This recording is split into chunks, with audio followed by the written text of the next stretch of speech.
To record a slow motion video with Motorola Moto G86 5G, first of all we'll need to open a camera app on our device. Then we need to move all the way to the left and enter slow motion.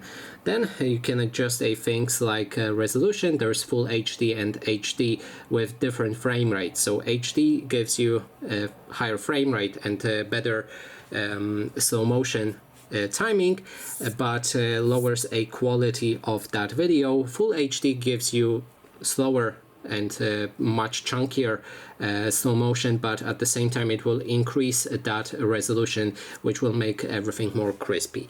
So now we can go for HD in this case and try to record a slow motion video. So I'm just gonna start the recording like this and then just wiggle my hand.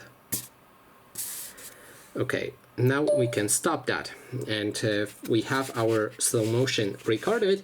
Now we need to edit that video. So open a video that you just recorded, and then you can see a timeline right here that you can adjust. This middle timeline is when the slow motion will happen. So we're gonna go for the beginning part right here and then play it.